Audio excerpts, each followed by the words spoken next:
Hello everyone and welcome back to my channel. In today's video it's just going to be a little casual sit down, do I regret my gap year video, because I feel like I haven't really spoken much about my gap year on this channel, and I think making the decision to take a gap year is quite a big one.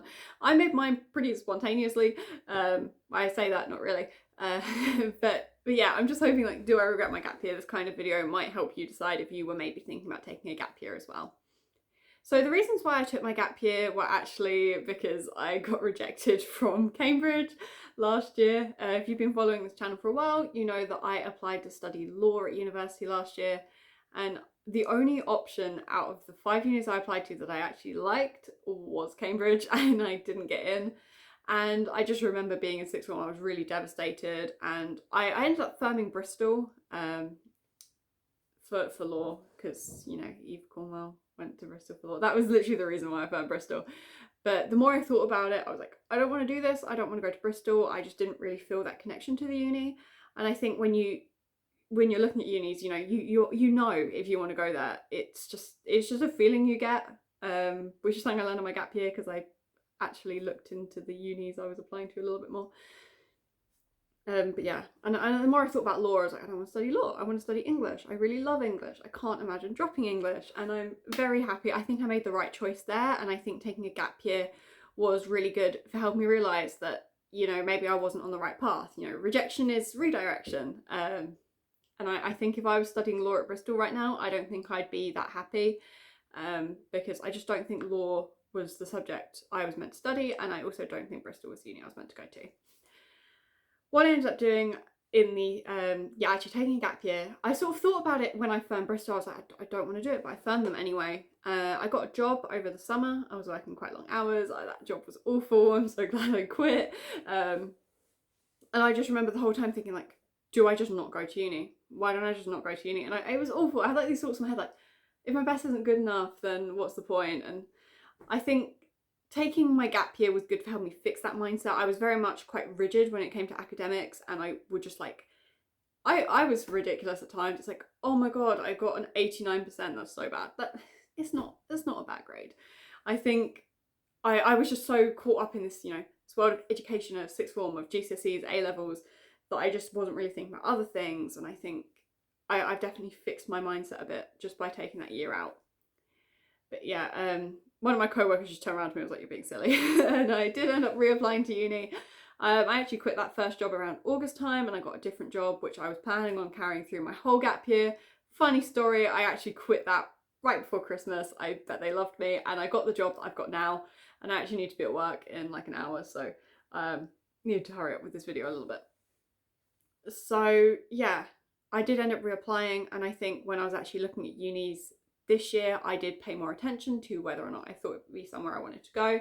And I was also looking at the different courses. So I did actually reapply to Cambridge, and I was torn between reapplying to Cambridge or applying to Oxford. And I sort of looked at both their courses for English, and I was like, I prefer the Cambridge course. I actually visited both. So I went to Oxford on my first solo day trip that was further than London, and that was really fun. Had a great time, just sort of walked around, really liked it actually. Oxford's beautiful. And I went back to Cambridge with my mum, and funny story, I didn't actually like it, but I don't think that was, I think that's just because we picked a bad day to go. It was really busy and the weather was awful, and it wasn't fun, because I remember I went back again because I was like, no, because that was awful. There's no way that that's what it's actually like, because I've been before and I really liked it. So I went again and I was like, oh yeah, no, it's fine. We just picked a bad day. So I visited both, and the other options that I had were St Andrews, Edinburgh, Nottingham. And there was another one which I liked, but I can't remember which one it was. But I went to all of them. I went to Nottingham twice to visit some friends who went there, and I didn't really feel that connection to the city, but I sort of threw it in there as another option anyway. And I did quite like it, and I think I had it in my head that, you know, if I don't get into these other unis, I'd be happy to go to Nottingham. I like Nottingham. And another thing is, taking my gap year, I had my grades already. So all of my offers were unconditional, which has definitely taken a lot of stress out. And it also meant I sort of knew where I could apply. I didn't have to, you know, get one as like an insurance choice, because I already have my choice. Like, I already have my grades. Edinburgh and St Andrews, I went to Edinburgh twice actually, and I went to St Andrews to visit both times. My camera is really high up. I'm not balancing this very well. I went to Edinburgh twice, absolutely fell in love with the place. I still love Edinburgh. I still want to go again one more time before I finish my gap year. It's definitely my favourite place I visited. Went to St Andrews both times, really enjoyed it. Loved the train journey up there as well. Yeah, so that's another thing, I started solo travelling. But both those places I did feel a connection, so I'm thinking, right, if I don't get into Cambridge, I've got St Andrews. If I don't get into St Andrews, I'll go to Edinburgh. Did actually get into all three of them. So it was it was a tough decision when I actually did get my offers through, because I'd given myself, you know, options that I really liked. Oh, my voice just cracked. And I really liked the St Andrews course, and it was so hard to pick between the two, but I did end up picking Cambridge because it was just sort of, you know, somewhere that I'd always wanted to go. Anyway, yeah, taking a gap year to reapply for uni for a course you want in a uni you want, I think, is a good reason to take one. I'm going to sit up like this because I don't like how my camera is got me right on the bottom. But yeah, I think if I had gone to Bristol to study law, I don't think I would have been that happy. Another thing about my gap year is, you know, I sort of, in a way, I regretted it because I think it's thrown me out of academics a little bit. And one of the things I did to try and not have that happen was I took another A-level in my gap year. So I've got my folders here. I took classical civilization, and it was mostly self-studied. I did have my teacher at my sixth form. He marks on my essays sometimes, and he did send me the lessons on a memory stick. But ultimately, you know, most of it was done by myself. And doing that A-level independently taught me a lot about, you know, working independently. I used a lot of online resources like JSTOR and stuff like that, and I think I got into academic reading a bit more because I didn't have a teacher to sort of discuss things with, so I would read articles instead to teach me about the things that I was thinking about. But it was very stressful doing that, and I'm not sure that I would recommend it because it got to exam season quite recently and I was stressed and I was working a lot of hours at work, and I am really scared that I didn't do that well in the exam because, as I say, it was self-taught. I was working a lot of hours, and I didn't actually get the year 13 content until March. So I tried to fit a year's worth of content into a month, which was not fun at all. I barely slept that whole month. That was stressful, but it's all done now. But I still think, you know, it's messed up my attention span a little bit. So I'm hoping that comes back when I start uni, otherwise I might be in a bit of trouble. I will say, if you are taking a gap year, try and keep a hand in whatever subject you want to study. So I've been reading a lot. I've been writing my own poetry. I've been learning a lot about poetry. I've been reading critical texts as well. So I was actually reading an article last night about the Gothic just because I was bored and I felt like reading it. So I definitely think, you know, if you want to do English, make sure you're reading a lot. If you want to do law, maybe, you know, see if you can do some work experience. Just try and keep your hand in the subject you want to study at least a little bit, so that you don't, you know, completely fall out with it. And make sure that you are studying a subject that you want to study when you're reapplying. And I think taking a gap year is a good way to discover whether or not it's something you really want to do. So, as I say, I know I really want to do English. I don't think I would have liked law as much. Another reason I took a gap year was to save a bit of money. Whether or not I've actually saved that much money, debatable. But I mean, I saved a bit. I put quite a bit of my savings at the beginning, and then I started doing a bit of traveling. And I do think the traveling part is what made me not regret it. My first half of my gap year was pretty awful. So I'd say I sort of consider my gap year from when I finished school. So I'd say May to December, I really was not having a good time. I was working a lot in a job that I really didn't like. I quit that job, got a new job, hated that job even more. I wasn't really doing much aside from, you know, going to the pub once every week. I went to a few concerts, they were good. But aside from that, I just felt like I was wasting it. I was just sort of sitting at home, going to work, maybe going out. And making friends in your gap year is really hard. I would, sorry, one sec. Just had to sneeze. Making friends in your gap year is really hard. The friends I've made have all been from work, but I remember being quite lonely initially because everyone sort of went off to uni, was doing their own thing, and I'm still, you know, here at home by myself. It was very lonely at points, but I feel like, you know, there's people I met at work, people in the year below who I've become friends with, and I have been doing things with them, and that's made it better. I think really you just got to put yourself out there a little bit. Getting a job with people around your age is really good as well. So the second job I had, there were like 5 people who worked there, and we didn't share any interests. I didn't really get along with any of them. I quit that job in December, right before Christmas. I bet they loved me. And I went to another job which, you know, they have a lot of people that work there and quite a few around my age range. So I made quite a few friends there. Even with people that are older, I think, yeah, just the people I work with are really friendly. So I think that's something that I've really liked over my gap year, and it, you know, means I will do a lot of overtime hours there, and then because I do overtime hours, I can afford to travel and I can put a bit in savings. And why is the camera moving so much? Stop moving. Now I'm all the way down here. Hello. I'll just move a bit closer. There we go. But yeah, I think if you take a gap year, just have some plan for it. And I would definitely recommend, if you were thinking about traveling, do some traveling. My favourite memories of my gap year were when I went to Edinburgh, and the camera is really annoying me. I also went to Sweden quite recently, so got my little plate. I went to York as my first trip right before Cambridge Decisions Day, because I didn't want to be stuck at home, because I was really scared that I was going to get rejected again. So I was like, if I'm away from home and I get rejected, it's fine, I can distract myself.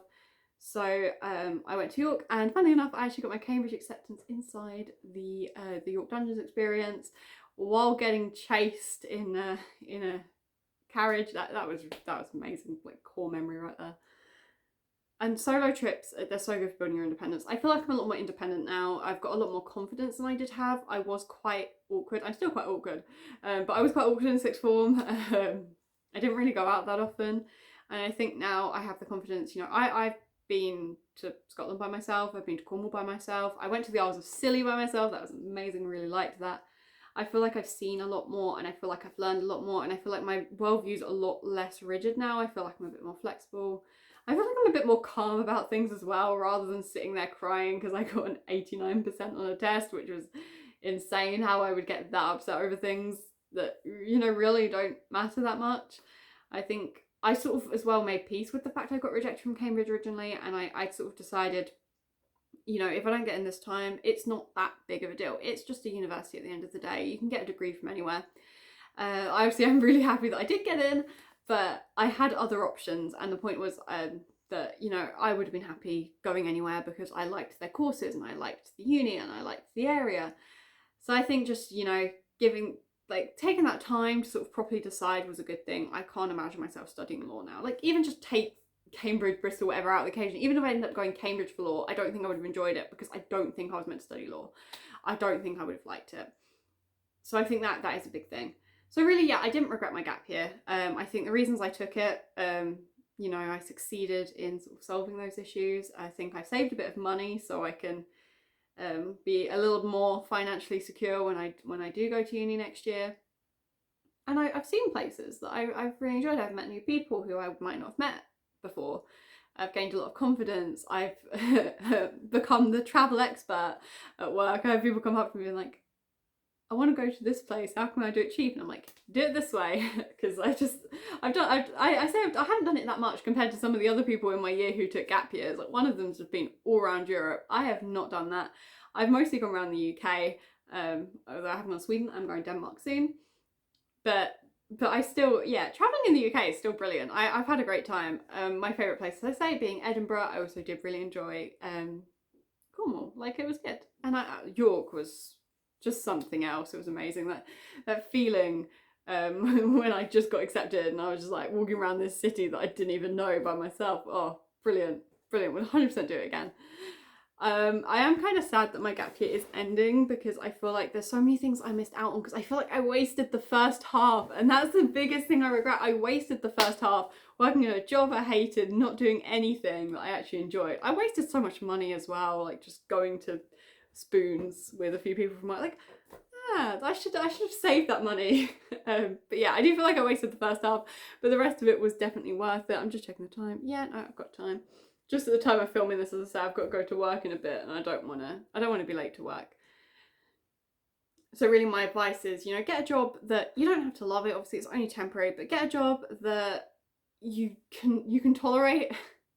Not the first job I had in my gap year. That was absolutely awful. I have so many stories from that job which funnily enough, they actually made me, well, they didn't make me, but they convinced me to come back. And I was working 2 jobs because they wouldn't let me leave. And then I eventually did quit for good in April. And oh my God, that was amazing. That moment when I finally left and I was like, that is my last shift there. Never again. Watch them bring me back next summer. Like, I need to stop complaining about that job. Like, I don't work there anymore. The job afterwards was even worse. It was so boring. But yeah, get a job that you can tolerate, do a bit of travelling, and look into the unis you want to go to. And maybe if you're feeling up for it, do another A-level, but I wouldn't recommend it. I would recommend it. That was not fun. It was very stressful. But maybe if you're a bit more organised than I was, you could make it work. And now I can tell people I have 5 A-levels. Not that I know what I got. I'm going to do a results day reaction to just like that 1 A-level. But, you know, if I failed, it's fine because I've got unconditional offers. I'm just trying to justify this to myself. I'm very nervous about that. But yeah, I'm going to make some more videos about gap years if you guys enjoyed this. I also am planning to make a few more sociology related videos because you guys seem to find those really helpful. But I do need to brush up on my own knowledge of sociology because it's been a while since I've studied it. But yeah, if you enjoyed this video, please make sure to leave a like and subscribe, leave a comment down below, and I will see you in the next video. Alright, bye!